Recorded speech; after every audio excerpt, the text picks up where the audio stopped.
So, hello guys, good morning. So, flex lang ako na itong setup nga 5v5 tapos naka-belan mode. So, more na siya guys ang plaster sa atong 5v5 belan mode. So, ang atong LAN 1 is naka-orange pie o padulong sa orange pie. LAN 2 ug LAN 3 na to mo na siya access point or AP mode. Tapos ang LAN 4 is padulong sa atong modem, sa atong ISP, Internet Service Provider. So, yung nanala itong setup guys. So, depende sa pag-flash ninyo. Pag-flash sa inyong modem. Depende na sa inyo. So, yung nanila akong setup. Simple ra kaya na guys. So, I hope na sundan ninyo guys. Mura gina akong setup. Dali na kayo. So, atong tanaan guys ang atong LAN 4 naka-add to sa ISP. So, nagamit ko splitter ni guys. Kaya mubo man atong wire. So, gagamitan ako para masumpay ra gyapon.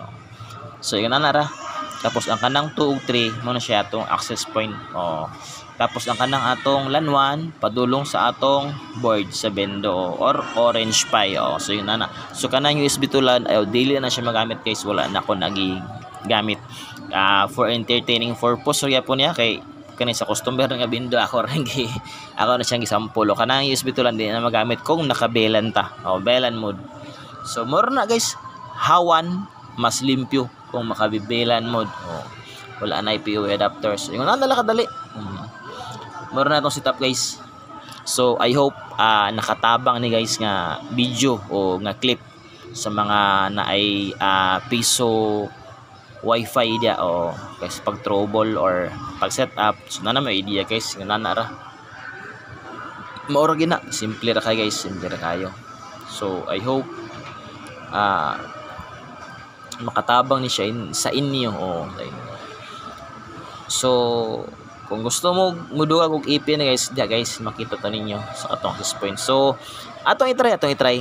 So sulod ta sa atong wifi.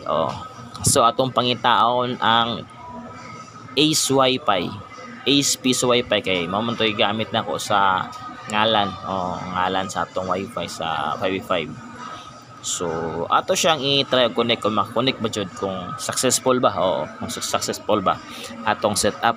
So, wala siya ni bro pero atong gi-click tong yang padulong sa portal guys. So, goods kayo. Walay problema. So, shout out abot sa tong Ace Wi-Fi. Salamat sa developer ani guys. Solid yung ani nga user. So, atong isulayan ni credit ang piso. So, ingon na nakadali guys. So, okay na. Nag-credit na. So, default ta. So, nakita nyo, Ace Piso Wi-Fi connected na ta guys. So, atong i-try sa internet. Okay. So, dire lang sirko to guys. Bye-bye. Pa-share. Salamat. Maayo.